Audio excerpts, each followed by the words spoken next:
Here, they will come over here. In the future, one of the priority. Cheaper, faster, and more advanced, the shipbuilder here seems well prepared.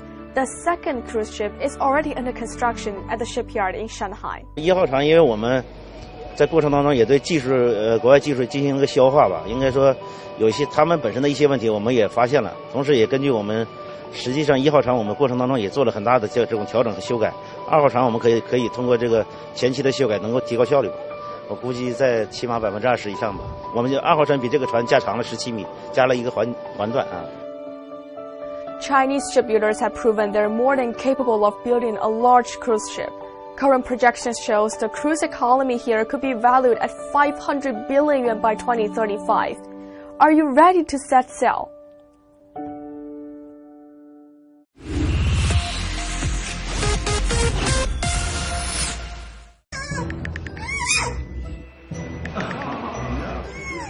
Xiao or Little Miracle, is having a weekly physical examination, and he is the third son of Mei Xiang. Now, Xiao Qiji, Mother Mei Xiang, and Father Tian Tian are living in the Smithsonian National Zoo in Washington on loan. December the 7th was the date that the loan agreement ended after 20 years, and the Mei Xiang family would have returned to China if it weren't for the zoo getting a new 3-year extension. In December 2000, the 2-year-old Mei Xiang came to America, and she has been living in Washington ever since.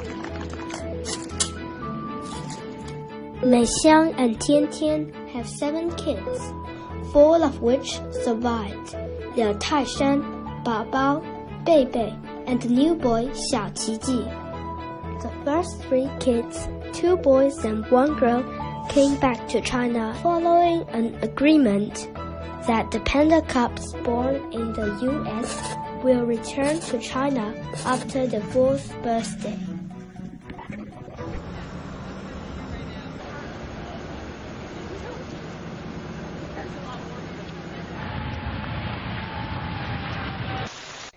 Xiao Qiji is the 7th panda born at Smithsonian, which has decades-long research cooperation with China Wildlife and Conservation Association in an effort to protect this vulnerable bear species and breed more of them. By Tian Tian, who's the father of the cub.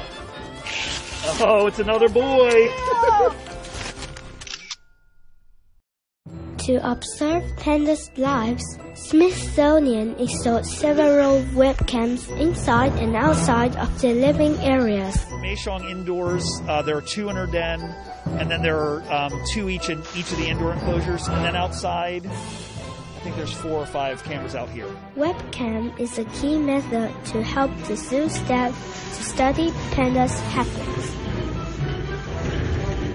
Like thousands of people from around the world watched the birth of Xiao Qiji. Watching, and it was something positive that was going on, so yeah, everyone wanted to see the birth. However, some interpret the footage in a different way. As a breeder of Mei Xiang for more than 10 years, Nicole McCockle has something but we try to look at what they do in the wild and what their wild habitats would be, and we know that giant panda females often give birth in a tree hollow, so very, very small space. They just crawl in. It's protected. As Marty was saying, we know that they can maintain their temperature and the cub's temperature. We also know that they're able to maintain the humidity by holding the cub close and creating the body heat.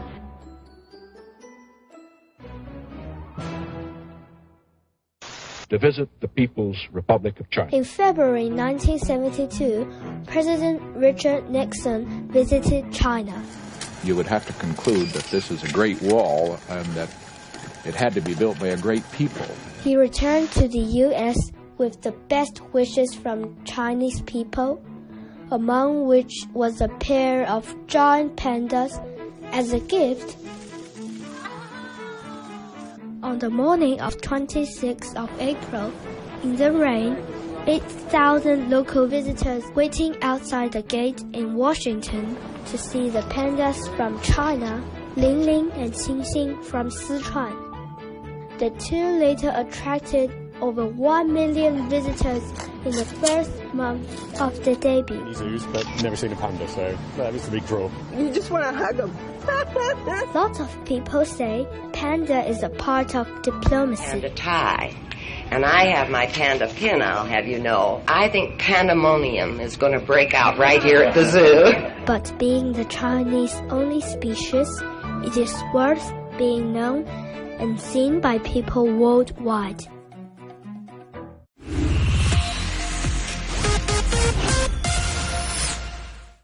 Hi there, Tim Pope here with another China buzzword from the ICS News Desk. In each video, we aim to explain one topic related to the Chinese business world. China's property sector has been in the headlines a lot lately as the government says it's trying to adjust and optimize housing policy. Housing purchasing policies differ from city to city around the country, but mortgage rates tend to be fairly consistent because they're based on the 5-year loan prime rate, the LPR, which is set by the central bank. Those rates are sometimes adjusted as part of the PBOC's monetary policy moves, but changes usually only affect new mortgages. Starting September 25th, authorities are directing banks to lower the interest rates on existing mortgages for first-time home buyers. Financial journal Itsai estimates the average cut will work out at about 0.8%. That will enable home buyers to save money on their interest payments, and with the total outstanding number of Chinese mortgages sitting at 38.6 trillion yuan, that's a huge cumulative reduction. It will apply to anyone who qualified as a first-time home purchaser and still has not paid off their mortgage. But it won't apply to mortgages taken out after August 31st this year. Still, Xinhua news agency reported that it will affect 40 million Chinese borrowers. Another change that was announced by the financial regulators was one to the minimum down payment amount that first-time home purchasers are required to stump up. In China, housing down payments are quite high by global standards, but the regulators want to bring them down for new entrants to the property market, a minimum of 20 to 30% rather than 30 to 40%.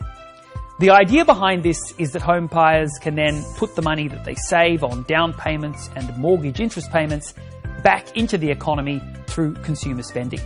And consumer spending, as we've mentioned in previous episodes, is what really drives economic growth. If you've got a China buzzword you'd like us to explain for you, please let us know in the comments below.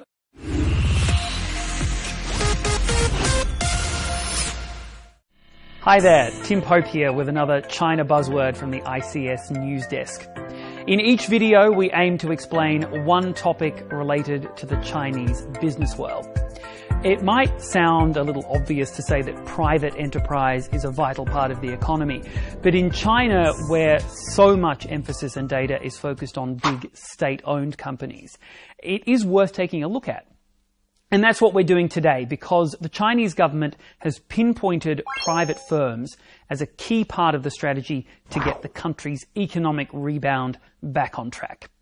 While jobs in China's state-owned sector are still coveted for their stability, the so-called Tier Fund 1 or Iron Rice Bowl, a job for life, more than 80% of urban jobs come from the private sector and more than 60% of GDP.